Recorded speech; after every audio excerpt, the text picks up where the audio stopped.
Welcome to Behind the Muscle podcast. Today's guest is an IFBB Pro bodybuilder. Today's guest is Jon Andersen. Jon, welcome to the podcast.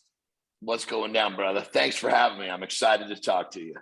For sure, Jon. I'm really excited to have you on the podcast. I've listened to you on other podcasts, and I know you're going to bring the fire, and you're going to really have some great insights for us. So the first question I like to ask all of my guests, Jon, is who are a few of your favorite bodybuilders of all time? Oh man, well, I mean, I guess for me, my first true love was strength. My first career, I was a pro strongman. So I always fall back to the guys that were really strong. So you can't shy away from Ronnie Coleman as a bodybuilder, and you definitely can't shy away from him as someone who was strong as a motherfucker. So I'm going to say Ronnie is right there. Stan Efferding is another one too, largely because, he was actually deemed the world's strongest bodybuilder. But more importantly, he competed at high level at two different sports, and that's me. I've been two sports and one sports entertainment. So, I definitely have a kinship with, Stan, because, he did two at the highest level. And I know what that's like to do both at the highest level. And if you really break it down, you could probably argue that Stan was truly the strongest bodybuilder because he did it in competition. Now, I'm not saying that if Ronnie tried to do it in competition, he couldn't have done it better, but he didn't. For sure. Now, who are some of the strength athletes that you kind of looked up to or aspired to be when you were younger, Jon? Well, shit, man. Anybody with a fucking television is going to have to say Bill Kazmaier. Absolutely. Because, as a young guy, you see this, he's this fucking big dude, and he's not fucking fat, and he had that swag about him. He knew he was big, he knew he was strong, he knew he was going to kick your ass, and you could feel that shit through the television. And that was like the magnetism of that was just way over the top. And so that was something I was really, really drawn to. And then when I actually turned pro in strongman, I started to read, meet a lot of the guys. I think Magnus Magnuson became my favorite, largely because as I start to get to know him better, he was smart. He wasn't the biggest guy. He found a way. And I related to that because as a pro strongman, I was on the smaller side. And so he kind of related to me too. So I could ask him questions, and he would help me almost like he helped himself when he was coming up, so it was really cool. Excellent. The second question I like to ask, just to kind of kickstart the conversation, at what age, Jon, did you start lifting weights? And then why did you start lifting weights at that age? Well, I actually started lifting weights in high school, where I went to high school a fucking long time ago. I'm almost 50 years old. When you played football, you had to basically, everybody took PE. That was a requirement. But if you played football, your PE was weightlifting. And at that point, it was, I can't say that I was really strong when I was really young, but I definitely was stronger than I looked. Because I was just a little roly-poly fat kid, and didn't have the confidence to think that I could do it well, but I still was hanging in there. And that's kind of where, as I moved forward the next couple of years, I started to realize that I was far better lifting the weights than I was I was actually better lifting weights than I was the sports I was lifting weights for. I was the second person as a junior in high school to squat 405. So for me, that was the send-off. All of a sudden, walking down the halls at school, I'm getting a whole new level of respect. And it's like, whoa, this is fucking cool. I want some more of this shit. And that's what lit the fire. At that point, I had, Jesus Christ, as a senior in high school, I had 3 periods of weightlifting, because you could choose those electives. Well, I would do my 3 periods of weightlifting. I would still fucking skip school to go to a regular gym. So I'm skipping, algebra 2 to go train. And I just had 3 periods of weight training. So I couldn't get enough. I was hooked. Awesome. And it's awesome because it kind of all paid off, right, Jon, in the end. So here's the thing, brother. I say this. I was just a fucking fat little boy. I had a whopping learning disability too, and I was just fucking dumb enough to believe I could do it, because everybody tells you can't. Everybody will pull, well, he couldn't do it. There's every fucking reason under the sun because, nobody's got the fucking nuts to face failure in the face. Well, as a little guy with a whopping learning disability, I was failing all the time. So I became pretty comfortable with failing.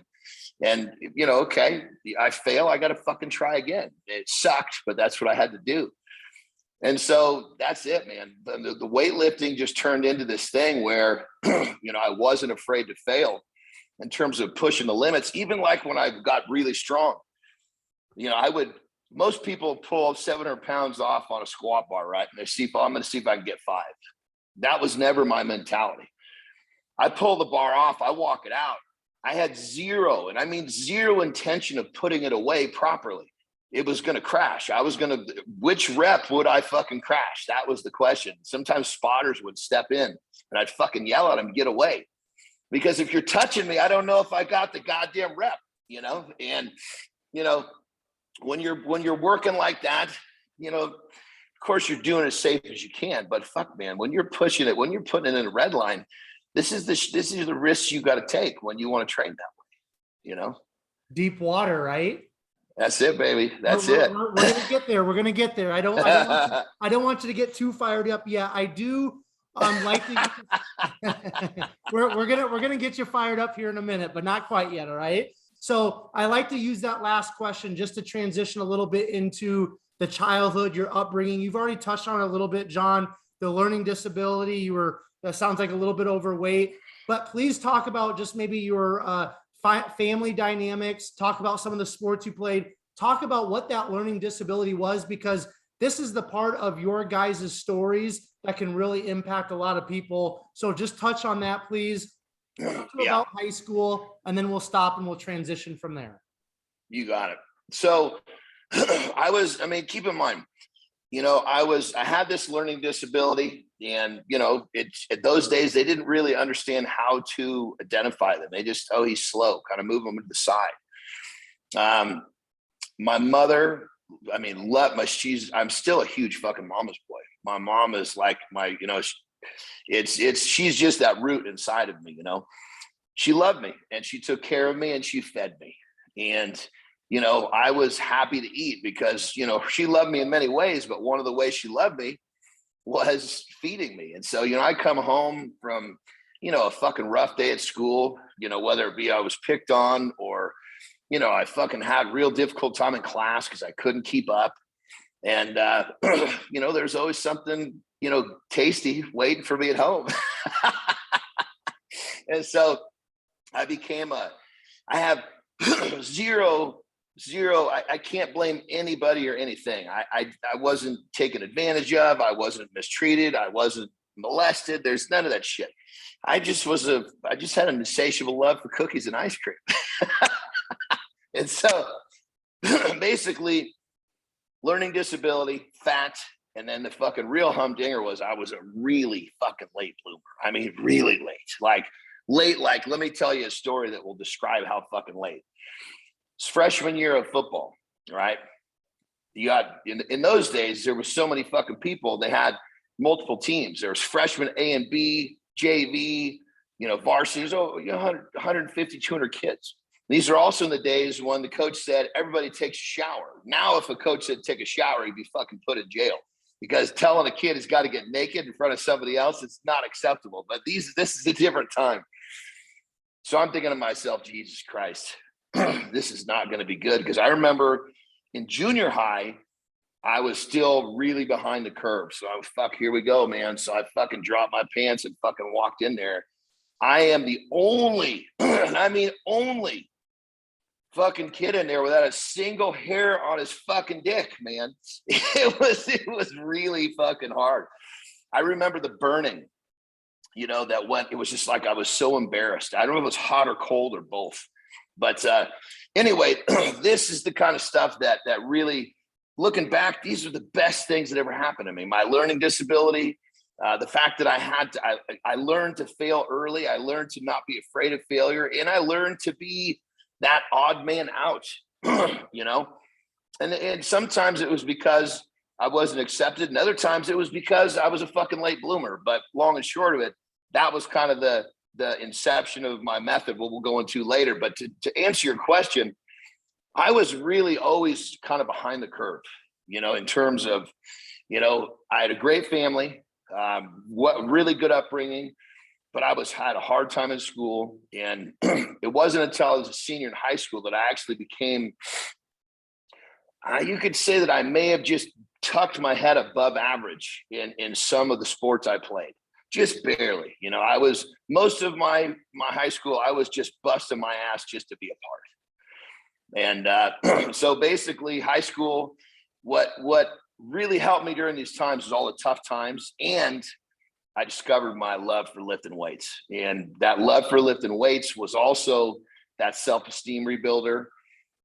It did so much for me in the regards that now I had something that I could do that made me feel better about me. And I was actually starting to get, you know, really positive reinforcement for it, which is really what we want. Any person on the planet wants to know they're going to put their efforts somewhere and they're going to get some sort of a positive reinforcement for their efforts, you know? And that was my high school in a nutshell. So when I graduated high school, obviously everybody in my family went to college. That was never a question. Well, at that point, all I wanted to do was go lift weights. I got 5 years. I told my mom, and she even told me, she said, we're going to go a little slower with you. You know, my brothers were really fucking smart. I didn't get that. And so we're going to go 5 years at a little slower pace, which I was good with. And fucking A, man, I checked into college about 180, came out about 260. Just fucking cock strong, man. I love it. Now, Jon, I want to ask you before we kind of get into college, was there outside of like your mom or anybody close to you within your family, was there somebody that was like a really big positive role model or influence in your life when you were younger, or not really? You know, that's a great question. And so basically when my parents were divorced, I was very young. And, you know, my dad was a part of my life, my blood dad, but I didn't see him much. And, you know, he not that he did anything terribly wrong, but it was my stepfather who really, he was really smart. He was a chemical engineer, graduated from MIT in like 3 years, which is pretty, at the time I had no idea what an accomplishment that was. But some of the traits that he had that he gave me, he never raised his voice. You know, when he started something, it was going to get finished. You know, there's certain things that you kind of just, they're bred into you. You know, you see them happen around you and you don't know to do it any other way. So from like a internal standpoint, that was really big. And then obviously as I started to get a little bit older, I started to, yeah, I don't even really have the names of the people but I would start to bump into bigger guys, you know, and they would see how hard I was working. And they were like, all you got to do is keep doing what you're doing. And that was like, those were those little nuggets, you know, that kept me going. Because when I was in college, man, I didn't have training partners because they couldn't last. I would have them for about 2 weeks and they couldn't go. So I just realized, okay, forget the training partner. I'm just going to do this by myself. And I would go to the gym for 3 hours at a time because in my mind at those times, I thought the more I did, the better I was going to get. Little did I know I was probably, all I was really doing was developing my work ethic, not my fucking body at that point. I was probably, you know, leaving a lot of progress. I shouldn't say probably. I was leaving a lot of progress on the table, but you can't, once that mental part was built, look the fuck out. The body will follow real quickly. Absolutely. So you go to college, your mom recommended 5 years. What did you study in college? And I know that the lifting weights and the strength training became a big part at that time.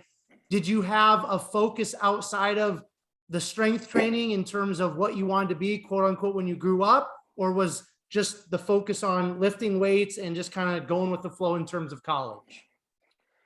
I went to college to lift weights. Obviously, chase some girls, played an occasional round of golf. I didn't declare my major until it was my beginning of my junior year. In those days, it was a small Catholic school. That was another thing too. My mom put me in a place where she thought I could survive.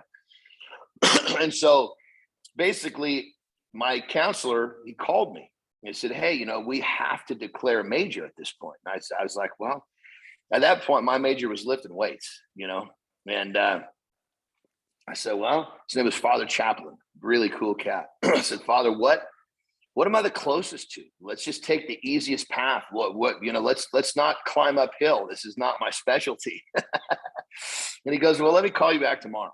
I said, all right. So he calls back tomorrow and he goes, well, you're the closest to having a major in theology.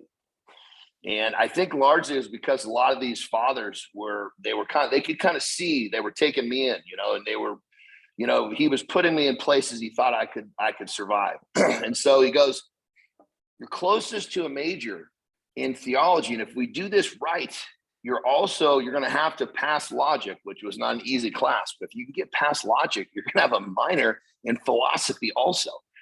I was like, well, goddamn, let's do that, because of course that sounded exciting to me. I was expecting just to get out of there with, some fucking pathetic degree in communications or something, which in those days meant nothing.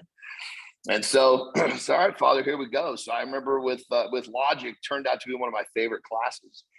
But so there we go. So now I graduate college. I got a major in theology, a minor in philosophy. And I have no intent of going to get a job. All I know is I wanted to be this fucking big, strong guy. And that was my goal in life at that point. Well, college is over. I'm a big, strong guy. What the fuck am I going to do now? Yeah. I never thought about the monetizing part of the equation. Often we don't at that age, right, Jon? Exactly. Exactly. So why don't you just continue to unpack kind of the unfoldings of your life at that time, and we're just going to kind of keep rolling with that. Yeah. It's really interesting. Absolutely. So at that point, I was thinking to myself, I had at that point I was really going to try to be a pro bodybuilder because I was strong as an ox, but I didn't see. You see World's Strongest Man on TV, but you didn't see magazines, and it didn't seem as attainable to make a living. And so I thought, well, fuck, here we go. I guess bodybuilding's it. So my blood dad, had a carpet cleaning business. So I said, hey, can I come and work in this business with you? That was basically a way for me to make enough money that I could continue to chase my dreams. Well, old bull, young bull did not work out very well. And that only lasted I don't think it lasted a year. And basically he was, and I understand he was pretty butthurt that I rejected his business because that was his life's work, but it just wasn't for me, and so he kicked me out and I spent some time, couch hopping and, I hate to say living out of my car, but there was nights when I slept in my car. My mom, kept chipping me some money to get by, but she was also trying to get me a regular job. Like she set up this interview for me to be a fucking stockbroker. Boy, would I fish out of water. Jesus Christ. Anyway, but that's what she wanted for me. Well, what the fuck am I going to do now? So in college, in the summers, what I would do is I would paint houses, for money. I've always been a go-getter in anything I do. If I'm going to do it, I'm going to fucking do it all the way. And so, we're talking 3 months in the summer, sometimes I remember there was a summer I made like 25, 30 grand as a college kid. Because I was just knocking, I'd go into a neighborhood, look for a house that needed to be painted, knock on the door. That was my methodology, Anyway, so I figured, fuck it, I'm going to start a painting company. So I start first year, no license, no insurance, no nothing. The difference was in college, I painted myself. I had a helper that helped me. This time I hired some painters and I was just out getting the work. They were painting the houses. And 5 years later, it was big enough that I sold the motherfucker for just shy of 500 grand. And that was also at the time when I had finally developed myself enough to actually take a shot at being a pro. Now, I had also kind of veered away from bodybuilding during that period because there was I can't remember the era, but there was a big period where it was all over media that, you know, these bodybuilders were doing, and I have nothing against homosexuality, but straight bodybuilders were doing gay sexual favors for money, which to me, it would just put a bad taste in my mouth. And I was like, God dang it, man. You know, and I was still, you know, as you get older, you realize that's a pretty common part of the sport, but that was my first sniff of it. And I was kind of, it was hard for me to swallow as this young, you know, pure young boy who had never been exposed to any of it yet. And so that's where I really started moving more towards strength. And so I did my first strongman competition. Right about the time my business sold, I had started to compete. So it was almost like my plan, my fate, the plan for me was unfolding just the way it should. And so I won my first strongman competition, didn't know shit. I was just out there fucking throwing shit around the best I could. Met Willie Wessels, who's the president of the Amateur Federation. Like, dude, you need to go get your pro card right now. So I went to the next contest, won my pro card. Then from there, a month later, I went to a pro qualifier, qualified for nationals. So my fourth ever strongman contest was pro nationals. And so I'm shitting in my pants because you got guys like Phil Pfister and Mark Phillippi I've been fucking watching on television. And then, of course, Bill Kazmaier's there announcing. And I'm just like, holy shit, this is happening way too fucking fast. But I was afraid, but that fear was always a motivator for me because I was afraid every time I walked into a fucking classroom, you know? So anyway, I placed 8th, which was not what I wanted. I wanted to place better. But that was enough to get me invited to some international competitions. And so, bam, basically from first competition to international competition was about a 9-month period. And off I went. And I had a killer strongman career, loved every minute of it. It was a different time too, because, you know, the .com boom was going on at that point. So there was a lot of startup companies and new nutrition companies, and they were really fucking generous. So it was pretty cool. I was actually, you know, I can't say I was making real money, but I was making money, which was more than I expected that early. And so basically went through a great career there, had a back surgery. I was on the smaller side of that group. Keep in mind, the era was perfect for me. They called it the athletic era because Mariusz Pudzianowski had come and kind of carved that out. What they were doing, they were kind of building the sport around him because he was such a fucking star. And basically strong, fast, mobile, explosive, and I fit right into that bill. So it was great. But it beat me up pretty good. So back surgery, I'm done with that one. Well, during my strongman career, I'd been starting to do some commercials and shit. Like I was in a 2006 Super Bowl commercial, actually. And that was the biggest commercial I was ever in. But I had an agent at that point. And so he said, look, the surgeon said, this is a great fix for someone who's not going to go back to competition. If you go back to competition, you're going to be back on the table in a year. He goes, so if you want to continue to try to pursue making money athletically and you want to continue to work with me, we're going to have to switch where we put you. And I was like, all right, what do we do? He said, pro wrestling. I was like, oh, fuck. So keep in mind, I was never a pro wrestling fan per se. I didn't really know what they were doing. What I liked was the big fucking strong guys. You see the Ultimate Warrior walked out there. I didn't give a shit what he was doing, whether he was cutting a promo on the mic or he was beating somebody down. I wasn't paying attention to what they were doing. I was just watching his muscles. And to give you an idea how little I understood about pro wrestling when I got into it, I thought when you got pinned, you had to have a 10 count. That's a 3 count. Yeah. That's like saying how many innings are in this football game. You know, I mean, I was fucking really, but I basically went to school. They teach you how to do it.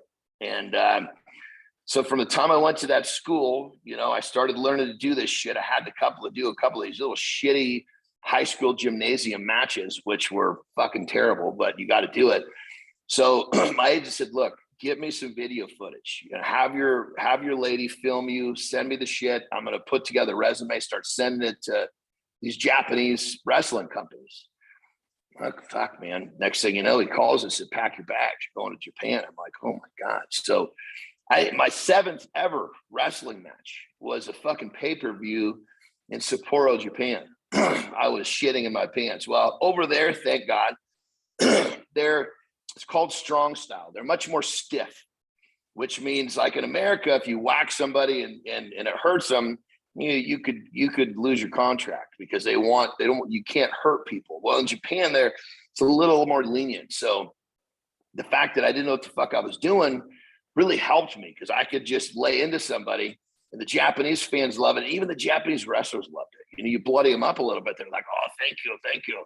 You know, and so they very quickly realized that my resume was fake, but I was just knocking people down and fucking flexing and screaming like a fucking wild man, and the crowd ate it up. And so basically they brought me back, and then I had a wrestling career for about 7 years between I ended up getting with a bigger company called New Japan. They have a sister company in Mexico, which is called CMLL. So I worked for both companies because they quickly realized, look, you need ring time. Well, in Mexico, you wrestle sometimes 3-4 days a week. So it's huge down there. I actually had a better time wrestling in Arena Mexico than I did in some of these other bigger venues in Japan, just because the fans love that shit. It's a very unbelievable style, but God damn it, they believe it for some reason. Anyway, so basically what's happened, go ahead. Oh, no, you go ahead, Jon. You're fine. Please keep going. Yeah, so basically I had a killer wrestling career, loved every second of it. You know, walking out in front of 50,000 people at a Tokyo Dome was something I'll probably never, ever reattain that feeling again. It was pretty fucking nuts. Every time it happened, it was like, yes, this is real. So, but unfortunately, just like in any sport where they're paying you, there comes a time where they replace you with the younger, you know, newer version of you.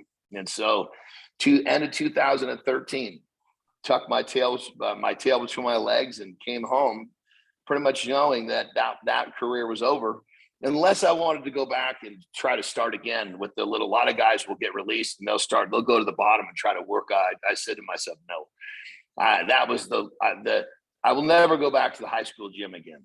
So I came home. Well, fuck, man. The only thing left at 42 years old was for me to bodybuild. So I figured, well, I'm going to be a bodybuilder, so I might as well open a gym. That's what bodybuilders do. So I opened a gym, started prepping for a contest, did my first bodybuilding contest. Now, this is where it kind of gets cool in the bodybuilding. So I did my first bodybuilding contest. It was the Governor's Cup. It was like the last weekend in March, I want to say, of 2014. Won that sucker. It was my first contest. I had really little idea what I was doing. So I went into the open, I went into the novice, and I went into the masters because I just needed stage time. Well, the first class they called out was the fucking masters. Oh my God. It looked like I got in the wrong line when I walked out there. Keep in mind, you know, I'm like 260, just fucking shredded. And these other guys, I mean, more power to them. They were doing the best they could, but I mean, just the right light showing their abs, you know? And I'm fucking just gnarly ripped anyway. So that was kind of a funny side note. So I wiped out that contest. And I actually met Hani Rambod there. He's actually part of that promotion, Spectrum Fitness. He's part owner of that. And so he's like, dude, this is your first contest, man. You need to go get your pro card. So he basically said, here, do this. So I basically went my next contest, won my pro card. So my second ever bodybuilding contest, I won my pro card, which was at the time, the funny part was I knew so little about bodybuilding at the time. And I keep in mind, I'd watched it. I was a huge fan, but I just didn't know how it all worked internally. I didn't realize until it was all over that winning your pro card, your second contest, was some fucking big to do. And so I remember I was on Dave Palumbo's podcast, And he starts off with saying, you know, you realize how many people right now in the bodybuilding community are really pissed off at you, myself included, because people spend most of their lives, solid decade, committing to this and never get their pro card. You show up and you get yours, and your first contest. So I started my prep at the beginning of 14, won my pro card at the end of July. So it was not even a full 7 months. And so that was my entry into bodybuilding. So then I was just fucking zapped. Doing two preps back to back was something I mean, I'm a disciplined motherfucker, but I got to tell you, Jesus Christ, I didn't really understand enough to just kind of stay in shape. I had a huge rebound. So that first contest, I won. I was happy, and I'm eating, and fucking 2 days later, I'm like 35 pounds heavier. And I'm like, what the fuck has happened to me? Well, by the time I do the math, I realized you got to start prep on Monday, dude. And so I had like 8 days off, and I did all that damage, and it took me a whole nother 4 fucking months to get it back off. It was unbelievable. Anyway, but doing that second full-blown prep back to back was just fucking, it tore me up, man. If I had stayed in shape, it would have been different, But I remember when I won my pro card, I was literally like, for the 2 weeks following, I could just fall asleep sitting in a chair. I'd push myself so hard. So I won my pro card. I needed some time off. There was no way I was going to compete again sometime soon. And I could feel it down deep. It was like, okay, dude, you got nothing fucking left here. So I took off the rest of that year, competed in the spring of the following year, and in my pro debut. So keep in mind, 3rd ever fucking bodybuilding contest is my pro debut. There's some good guys, like Cedric McMillan was there, which is really fucking cool. And I placed in 5th. So I placed 5th in my pro debut, which was really, really killer. Then I went the following weekend. I learned, obviously, okay, you stay in shape and go compete again. So I went the following weekend, or I can't remember, the weekend after, to San Antonio. And there was some good guys there too. There was Johnny Jackson and Steve Kluklo. I mean, it was fucking great to be up on stage with these guys I've been looking at magazines. And I think I placed 6th or 7th there. I didn't podium, but it was a deeper field. So then at that point, now I'm a fucking bodybuilder. Jesus Christ. It's like a fucking A. And then you start to realize, as a pro bodybuilder, I owned a gym, social media. It's just like this social media created this way for somebody who is savvy to leverage who they are to make money. And that's kind of that's where my coaching business came into play. And my coaching business now is more than just, here's your diet, here's your training. I tell people, look, I coach the person. I don't just coach the body. A good coach changes a physique. A great coach changes a life. That's my motto. I mean, it's not mine, excuse me. That's, been kicked around for years, but that's something I believe in. It's what I tell people all the time. Look, I'm not just coaching your body. I'm coaching you. And how I coach you will affect your body. And so it's been great. I mean, going back to the fucking fat little boy who was just dumb enough to believe he could do it. Now I'm helping other people through the tough spots that I was in. And it's fucking, I'm telling you, it's like a full circle, the most amazing thing. I mean, I'm almost 50 years old now. Fuck. And so I'm in this place in my career, my life, where I get so much satisfaction out of helping somebody else achieve something they didn't think was possible. Because I did that enough for myself. And unfortunately, I think from an athletic standpoint, those days are probably going to be over, because I just don't improve as almost 50 as a 25-year-old does. But I'm not in that, really not in that race right now. I'm in a different race, so to speak. I'm in the race of being the best version that I can be and affecting the most people that I can around me. And so that kind of brings me up to current space where I'm right now. And I guess that's, to summarize the whole fucking thing, brother, You just cannot fucking believe the people that tell you can't, because these are the motherfuckers that were too fucking chicken shit to put their fucking toe in the line and give it a shot themselves. So they don't think it's possible because they didn't have the fucking nuts to even give it a goddamn try. You know? I want you to talk about deep water. What is that? Because I know it's more than a training philosophy. It's a way of life. So touch on that for myself and the listeners, Jon, please.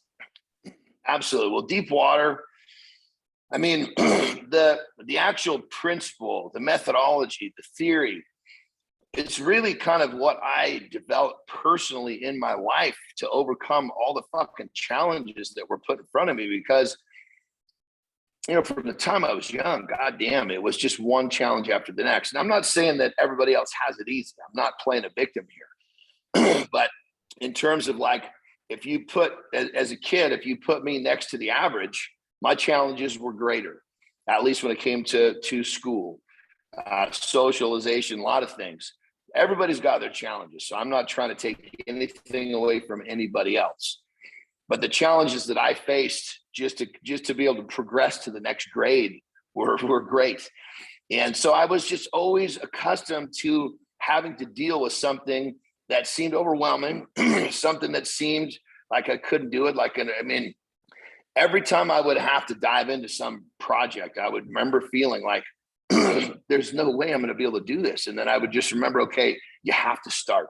You have to start, because once I would get in the process, I could start to see the angles, but you can't see the angles when you're sitting there fucking stressing out, not doing anything about it. And so my philosophy really was developed from the jump.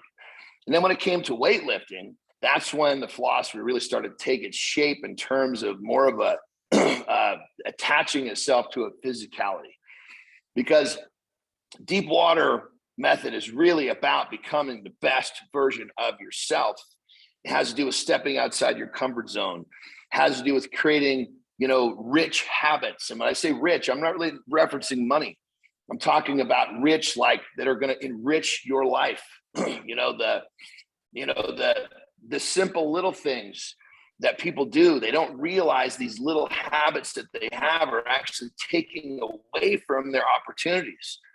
You know, when you have free time, are you investing in something that's going to better your craft? You know, when people watch TV, are they watching fucking Wheel of Fortune? Or like in my case, I was always watching something on strength, on bodybuilding. Like right now, when I'm watching some sort of television or listen to a podcast, it's focused on basis someone who's done something great, something that most people don't think is possible. And I'm studying their methodology. What was it that they did to get there? Well, that's basically self-improvement. Not a lot of self-improvement watching fucking Wheel of Fortune. And so when it comes down to it, you know, the methodology is about becoming the best version of yourself. Now, when you get into the tangible parts like lifting weights and things like that, but habits is a big part of it, you know, how you live your life. Then when it comes down to lifting weights, I mean, anybody that's tried to lift weights gets under a bar, they feel some pain, and that voice starts telling them to put it away. Well, I'm here to tell you right now, take a sock and stuff it in that little fucking mouth that's telling you can't, because until you fail, you don't know. And that was one of the things that I really, I've mentioned in many different interviews, and I talk about in my book, both my books actually. I've learned more about myself in the squat rack than probably any other one place on the goddamn planet. Because when you don't think you can do it again, and you just tell yourself, just try one more time, and you get back to the top, fucking A. Take a deep breath and try one more time again. The distance that you can cover by just trying one more time will fucking blow your mind. I mean, it's just, I do, like when I was younger, when I would start used to know people in the gym, and they'd say, hey, can you spot me? And so squatting, I would basically say, look, I'll spot you, but I'll tell you when to put it away. What they didn't know was I wouldn't let them walk forward. So, and I would just hook, my arms right under their chest. If something went wrong, I was pulling and, it looked like I was humping them, but I'd dig my pelvic into their ass and I'd stand them up and push them in. But I remember there was a guy, and this happened many times, but one specific, this actually made a really good friend. His name is Brian Volk. I love him to death. Still one of my best friends. He was a power lifter. He said, hey, we never really spoke. It was just, hey, how are you type stuff. I'd ask him to spot me, but we didn't really speak much. He said, hey, can you spot me? He was going for, he had 405 on the bar. And he goes, I want to try to get 3. And I said, okay, no problem. I said, you just do it. You just give everything you got. And I'll tell you when to put it away. He goes, I just want to get 3. He was thinking I was going to have to help him. 11 reps. I put him away. He literally just kind of collapsed to the floor, in a good way. I mean, the look on his face was like priceless. He was like in a whole new world, not only because he couldn't believe he did it, but his brain had dumped off so many fucking endorphins and so much dopamine. He was just high as a kite. And he laid there for about 10 minutes, stood up, picked up his gym bag and walked out, because he'd never done something like that before. And when you help people realize what they're capable of, that's really, really cool shit. And so really when it comes down to my methodology, the biggest thing when it comes to lifting weights is, can you go past your own barrier? So a lot of the stuff that I'll do in my methodology is, you take you're taking a weight, you're not really trying to get it for a certain amount. You're trying to get it in one of my programs, 10 sets of 10 for squat, right? Well, you take that weight that you've been messing with the most. Let's just call it 315, right? Okay. Now, how few sets can you do 315 for that same 100 reps? Totally changes the dynamic, totally changes your mindset. And once you start to take your brain into new spots and break through new thresholds, and you get to that point where pain, it doesn't hurt anymore. You are like set free. I call it in my book, I call it a portal. You'd be busting your ass and all of a sudden you feel, God, I'm getting real comfortable. Things are slowing down. There's no panic and you're in, man. And you're just like, you want to stay there. One of the nastiest in a good way I had was I was doing in my wrestling career, I was doing a lot of power cleans just because I needed to be agile, I needed to be explosive, move around. So it was in my gym, I was working with a group of people and we were doing power cleans. At the very end, so okay, everybody's going to pick a weight. We're just going to do as many as we can. So of course I went last because I was doing the heaviest that I was doing 100 kilos, which is 220 pounds. And I didn't know, I knew I was going to get 30, 40 reps. It was going to be awful. I didn't know what I was going to get. Well, next thing you know, fucking here comes 60, here comes 70, here comes 80. I did 101 reps before I put the fucker away. And I probably could have done another few. I didn't want to stop at 100 because I just knew I could go further. But one of my training partners, he could recognize when I was in, as we called it. And he was actually the one who deemed the name Deep Water. He'd say, oh, he's in deep water now. He's in that space. And he would come and tell me, you have to stop because you're going to hurt yourself, I love it. What Jon, for the listeners, what are the name of the 2 books that you have authored? So Deep Water Method. Deep Water is basically, that's the first one. And then Fueling the Cycle of Greatness is the next one. Why don't you really talk a little bit about that latter book that you just brought up, please? Yeah, Fuel the Cycle of Greatness. It's a little bit more of a broad spectrum. Deep Water was the first one, and it was really just about kind of my journey to the methodology that I used to get there. Well, Fuel the Cycle of Greatness talks more about the things that I did afterwards. There's lots of different training protocols for different levels of people. And it goes, there's a lot more, there's a lot more talking about what we're speaking about now, how you kind of open your mind, like I talk about different ways that I would different ways that I would, prompt my kids to be the best version of themselves, things of this nature. So I guess you could say it's just kind of a broader use of the terminology.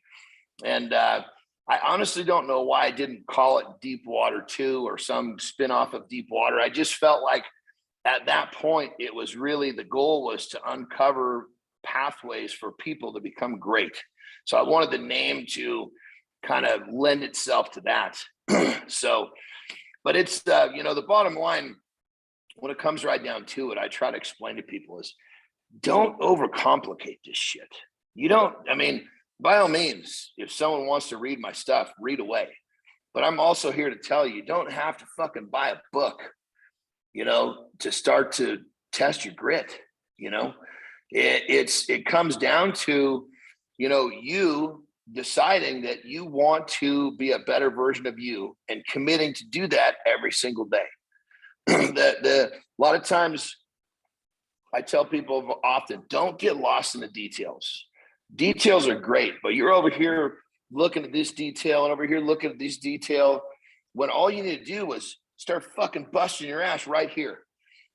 Sometimes people get lost in the details and it really hinders their ability to move forward. Like right now in life for me, if I have a new task that I'm not up to speed with, first thing I'm always going to do is I'm going to get somebody, call it a coach, if you will, that's going to help me understand what I'm supposed to do. Because if I don't have the right information, all my hard work is not going to benefit me the same way. And then the next thing once I understand all the tasks, I'm going to say, okay, I need you to tell me what are the top 3, meaning if I really push hard on these 3, it'll get me much further down the path than if I push myself on these 3, because forward progress is one of the things that forward progress is like that thing that will keep you on your path. If you're busting your ass and you're investing all this time and all this energy and you're not seeing the forward progress, nobody's going to continue to do that shit. I won't myself because, okay, I'm busting my ass the last couple of days and I don't see any budge. There's no movement. I need to figure out a better way to do this. The problem is most people don't say, I got to figure out a better way. They just stop. They just quit. And that's another thing too, a whole other topic. But you define, this is something I have to say, you define a winner and a loser. Most people really misunderstand these 2 titles. A loser is different than a winner for one fucking reason. Because a loser gets knocked on his ass and he fucking quits. The winner will keep getting back on his feet as many fucking times as it takes. Doesn't always mean you win. Because here's the thing. You're going to try to be successful and you're going to fail thousands of times. If you can have one success for every 1,000 failures, you're doing pretty fucking good. But the simple fact is this, and there's been plenty of times when, everyone's in my bodybuilding contest, I came in too big. I wanted to be big. I placed fucking dead last. Well, people call me a loser. Well, am I a loser? Funny enough, I got my fucking pro card to contests and I'll compete again and I'll do better. No, I had a poor placing. Yes. A loser has that poor placing and quits. That's the fucking difference. So for anybody listening, I'm telling you right now, there's one fucking takeaway from this whole goddamn, all this mess I'm talking about. The one fucking takeaway, when you get knocked on your ass, number one, realize there's a reason you got knocked on your ass. Take a deep breath, look around. There's probably something you're supposed to see when you're laying on your belly that you couldn't see when you were standing up. So learn while you're down there. You only got one deep breath to learn, then get the fuck back up and do it again. Don't repeat the exact same process, change something a little bit. And before too long, you're going to have this repetitious pattern is going to be filled with more successes than failures. But the difference is, get on your fucking feet, get up and do it again. That will earn you more respect than anything else. Respect is earned. I know plenty of people who have not been the greatest in terms of their win-loss record, but they are the most respected. You know? Excellent. Now, I want to ask you, Jon, you mentioned habits earlier. What are a few habits in your own personal life that are non-negotiable? They have to be kind of in that daily regimen every single day. Oh, got a lot of those. I would say number one, and I think this is where it's going to be the most helpful for listeners, my diet. It's not negotiable. You know, it doesn't make a difference what the Thanksgiving's coming up, right? I'll have my diet. Now, granted, the meal that I should be having during Thanksgiving, I won't have that meal, eat Thanksgiving, but I'll make good choices because I remember Thanksgiving is not, it's not about eating until you can't fucking breathe. It's about enjoying the time with your loved ones and being thankful for, hence Thanksgiving. You know, is it people get all butthurt? Oh, I can't eat the pumpkin pie. Fuck, man. Jesus Christ. You're missing the fucking point here. You can have pumpkin pie any fucking time you want. But is the pumpkin pie going to give you what you want? That's the question. So diet, hands down, not negotiable. The next thing is I don't waste time. Time is here's the thing. When a person becomes successful at any given thing, doesn't make a difference what it is, time becomes a commodity. You know, I try to buy time. You know, and what I mean by that, I have an assistant. I have people that do things for me and they're paid, they're happy, but it allows me to do other things. And on that level, time, I create time. What I mean by that is I get up early every fucking day. Now, some days I get up and I have things that I have to get done, boom, boom, boom, boom, boom, boom, because they're just part of what I'm working on. Other days I get up and there are things that are not necessarily be done right today. I have other things that I am happy to invest my time in because it is fueling my journey. You know, the time that I spend awake that is not with my loved ones is me bettering my craft.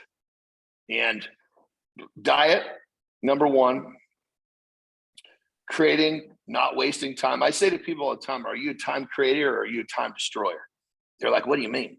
Well, clearly you don't get it. So you're a time destroyer. So time, so diet, time, and then my training.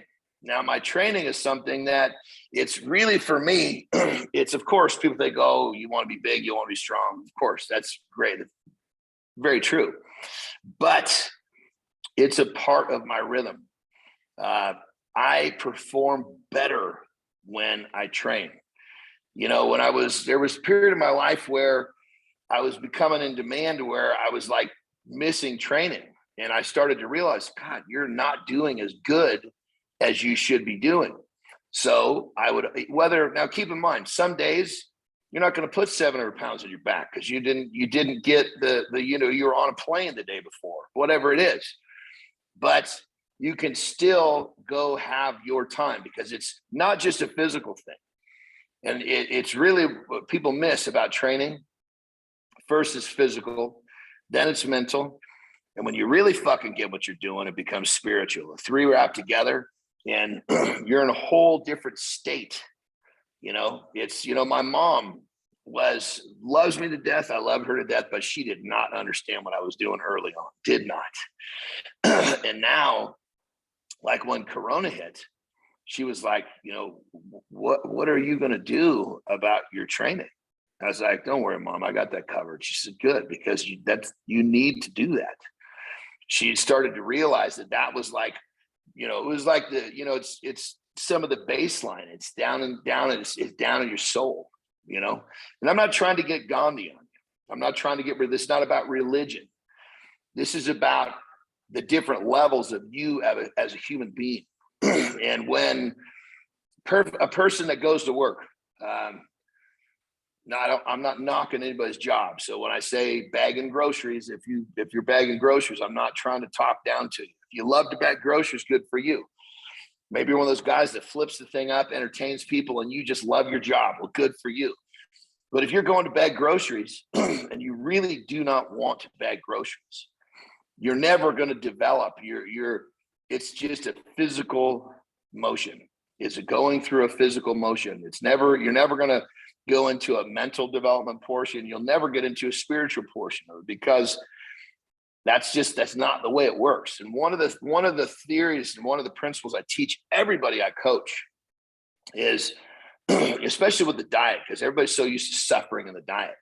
And I explain what's going on. They're like, well, they ask me these questions like, well, they're expecting that I'm going to just beat them up with the diet. And I say, listen, you're missing the boat. You're thinking shit was 40 years ago. There can be no suffering in the diet, because if you're suffering in the diet, number one, you're not having fun.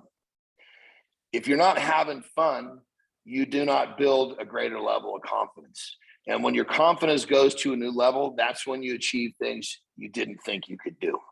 And so that goes right along with anything you do daily. If you're having fun with what you do, your confidence jumps up. When your confidence jumps up and it comes a new level of confidence, you will achieve things you never have before. And, again, now we're getting beneath the physical shit, but unfortunately our society doesn't teach this stuff. That goes back to when I say I coach the person, not just the body. So in terms of me, the things that I will not give away is basically, I've got a little off track with the numbering of them, but it's a vibe, of course, the time, creating time and diet and training, it really all brings itself into what I just explained. It puts me, these are the pieces of the equation that allow me to be the best version of myself, because I'm having fun. My confidence is high. My confidence, as it continues to get higher and higher with everything I do, I continue to break barriers. I continue to do things that I didn't think were possible. I mean, 2 years ago, I didn't think that what I'm doing with my business is possible, but it's because, that's the whole, and that's fucking life, man. I mean, if you're always just taking these steps forward, if you think you know where the finish line is, that's your first fucking mistake, because, you've got to you got to realize that there is no high, meaning that you're going to continue to go, because once you get in the groove where you fucking love what you're doing, you don't want to stop. Amen. All right, Jon, we've been going for almost an hour. I want to be respectful of your time, because I know time is money, right? It is very valuable to you and myself. So I do want to ask you, you are a girl dad, right? So yes. What is the one thing I want to limit to one thing? I know there's going to be more than one, but what is the one thing that you really want to instill within your daughters as they grow, as they mature? You hope that you leave this one thing with them. Oh, that's a hell of a good question. So what I'm going to do is I'm going to talk to you a little bit about one of the principles that I talk to them about, which is going to really give them a whole lot of the things that I want them to have, because it's, of course, you do the best you can as a father, but at the same time, it's hard to know exactly how to prepare each one, because they're all so different. And then, God damn it, after coronavirus, I was like, holy shit. If I wasn't doing some of the things I was doing, because many parents have been prepping their kids to live in a world pre-corona. The world's a pretty different place post-corona, unfortunately. I don't know that it's ever going to totally go back, but that's beside the point. So many parents spend their time trying to basically guard or defend or shelter their kids. And the problem with that theory is they never really learn accountability. That's the number one thing. But this is really translating into what I'm speaking of.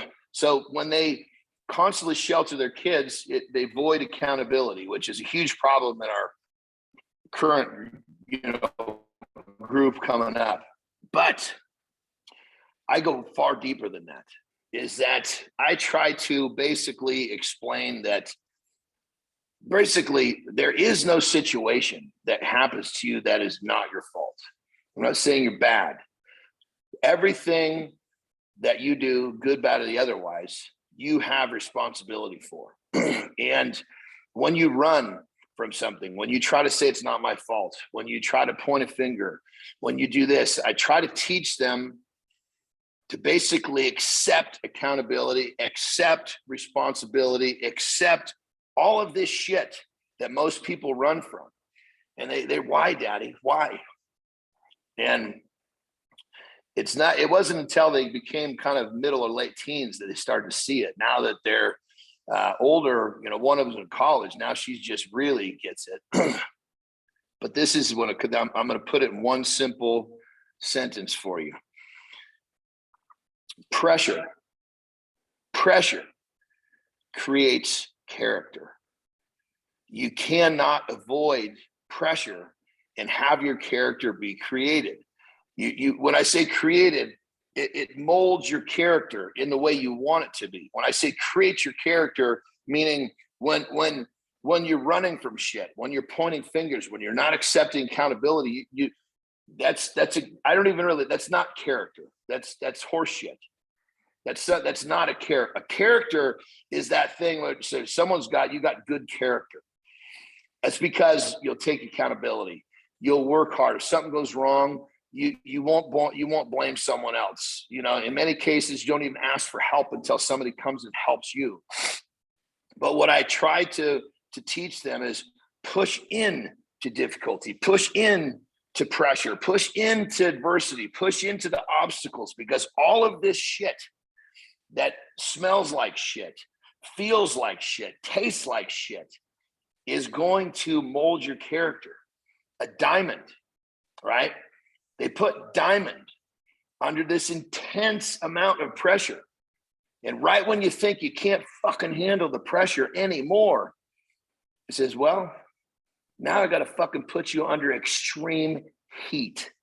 So gone with the pressure, in with the heat.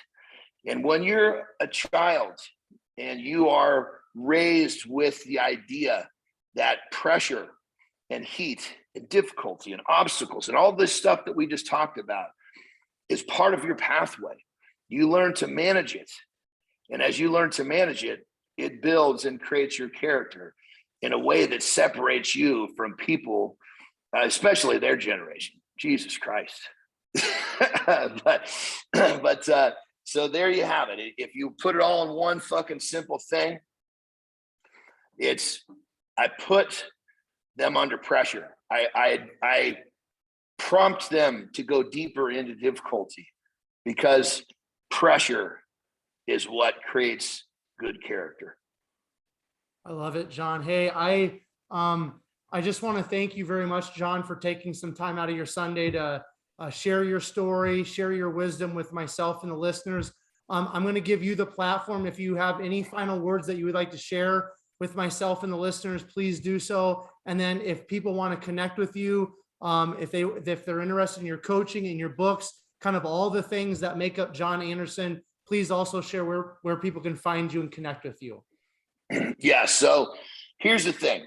First off, as I said before, I'm in that place where I really love to connect with people. Even if it's just a motivational phrase. I mean, my Instagram, I see someone kicking ass, I'll just send them a DM, brother, keep fucking crushing it. You are getting the job done. And people are not used to having positive reinforcement for no reason, but that's what they need to, when you're working hard, that's what you're going to get. But what I'm getting at is this: DM, Instagram DM, I spend a lot of time in there every day because it's part of my commitment to what I do is to inspire and help people become the better version of themselves, whether I'm coaching them or not. So my Instagram, my name's it's got a little bit of fucked up spelling. I'm Nordic. So basically my Instagram is at the Jon Andersen, but John is Jon. And then Andersen, it has the SEN at the end instead of an SON. So it's at the JONANDERSEN. Now that's the best way to reach me, and you'll be blown away because if you send me a DM, you won't have to wait.